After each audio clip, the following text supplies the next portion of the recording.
And welcome to Anne Marie's Workshop. My name is Anne Marie, and I love to make things with joy. If you like to make things with joy, you have found the right place. Please like, subscribe, and share. And thank you so much for coming back. So today is a short video. It is my Saturday sew video. Every once in a while I get a chance to sew on a Saturday. And usually when I sew on a Saturday, I'm doing household items. So if you have had pillows that have seen better days and they're flat and you've washed them and let them dry, bed pillows, you know why you need to wash them. Okay, and you let them dry, you can make these wonderful bolsters that you can use on your bed. You can use them at the end of your sofa, on the arms and everything. And I will show you how I make mine today. These two are going on two twin beds that are in my daughter's apartment, and I had made them bedspreads I had made her bedspreads on the last Saturday show. So if you want to see how that was done, I'll put a little link over here and in the description box. But I have two more old pillows, and I need two more bolsters for this day bed behind me. Because as you know, if you have a sofa or even a bed, even though the bolster is really great for under the neck, behind the back, between the legs, especially if you're pregnant or older, or you want to prop someone so that they feel more comfortable, they also keep things from falling into the sides of the sofa and into the back of the bed. So I made a really large one last week, and it goes along the full length. I'll show you that later. But I'm going to walk you through the process of making one from, it's an upcycle, guys. Rather than throw them in the landfill, you can make something purposeful. Okay, so my dad settled downstairs. He's watching the Maltese Falcon again. So it's time to get started on my old pillow. All right, so first thing I'm going to do is I'm going to stitch with, I'm using buttonhole twist or heavy cord. I'm going to stitch the sides together at the seam. It takes some wrangling, but you really want it to be firm for your bolster. So I'm not going to make you watch me stitch this whole thing together, but in general, let me bring this down a little more. Yeah.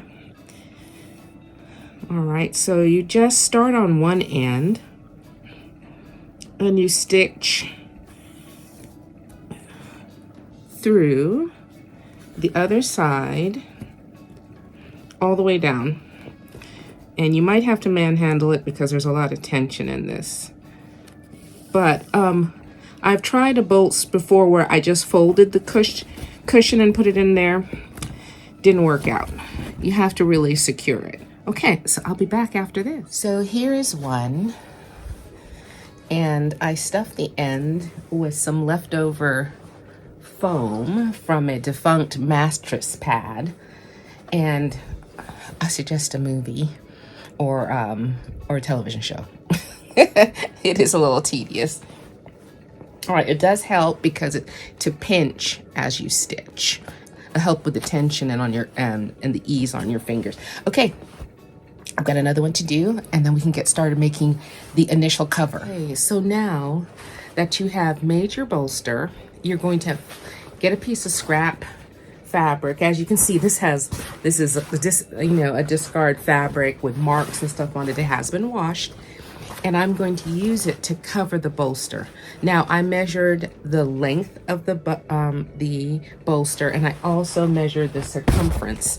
I went from one end where the stitching was, came all the way around with my measuring tape to the other side, and that's how wide I'm going to cut the fabric, plus 2 5/8 or 1 1/4 inch added to one side. So that gives you 2 5/8 seam allowances on either side.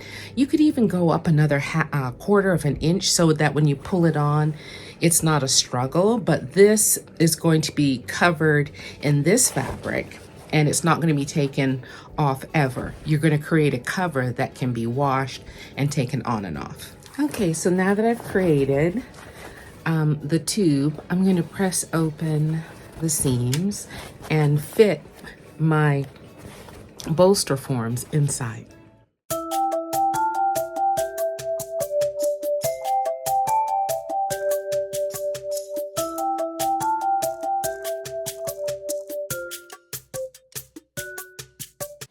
Okay, so now we are going to gather the end of the bolster right here, okay? But I'm going to use a running stitch with some heavy cord, like buttonhole twist, to gather it, because I found that when I stitch it and gather it, it leaves I cannot get as close as I need for it to be closed up. I want it to be closed up tight, okay? Because I'm not taking this cover off. So I'm just going to use a simple running stitch all the way around. Let's see if I can show it better. Yeah, I'm just gonna put a running stitch all the way around and gather it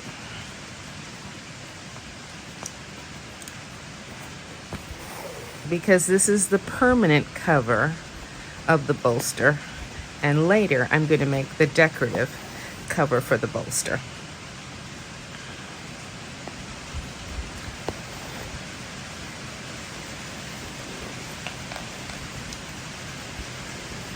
Now I'm pulling it close, but I want to push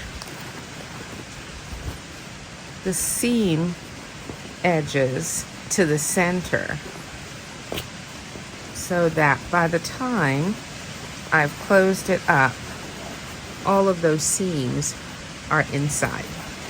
And then I can get it super, super tight, as you can see. All right. I'm going to stitch in place the end of the knot, maybe with 3 ties, 3 knotting ties, and then I'm going to bury the tail inside and snip. Okay,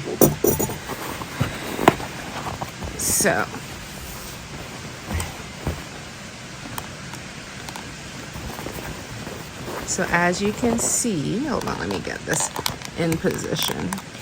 As you can see, it's dimpled in, and then I'm ready to do the other side. That's one. Now the second. Now I'm going to make the actual covers. I love this fabric. It's an Ankara with a holographic tinge to it. But I found that when I made a garment in this, these rub off. And so this is something that's going to go in the laundry. So I'm going to use the opposite sides. And I measured the bolster, and that's how wide I'm going to make it. All right. But now I'm going to include a casing at the top that I'm going to be able to run the string through. So I am going to sew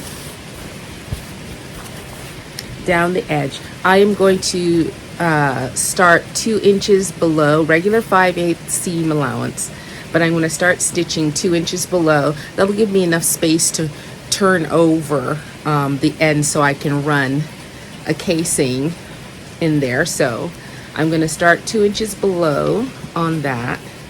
And I'm going to stitch all the way down the side and do the same thing at the other end. Leave 2 inches free so that I can turn under and make a casing. Okay? All right.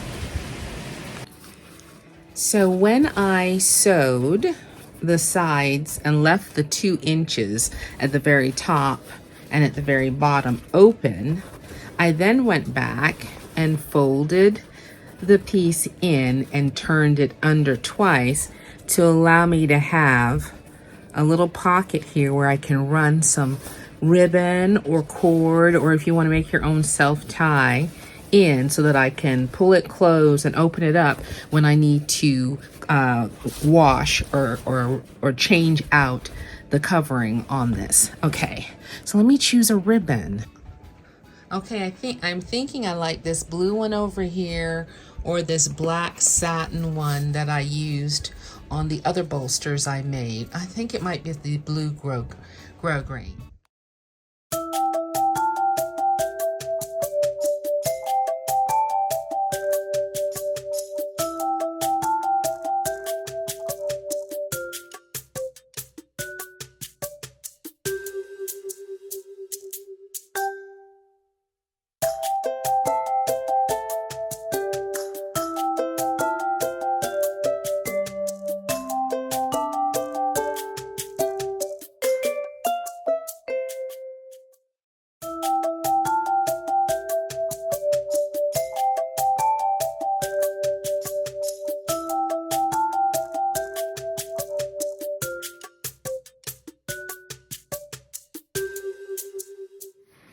And so here you have it, a perfectly lovely home good for your home that serves a purpose. Can go under necks, between legs, helps with pregnant bellies, helps with all kinds of bellies, support while you're sleeping. And if you get anything on it, you can take the cover off, put it in the washing machine, put it back on. You can change them seasonally. You can decorate for Christmas, or if you change the different colors on your bed, sofa, chair. It's a wonderful upcycle project if you remember what it's made from. Old pillows that you would throw in the garbage. You just need to wash them, let them dry however long it takes for them to dry, air dry, and stitch them together. Make them a cover, which is underneath here. All right, then make another cover that you can change all the time, and there you have it. All right, so it's good for the environment, beautiful for your home. I hope you like this video. All right, take care.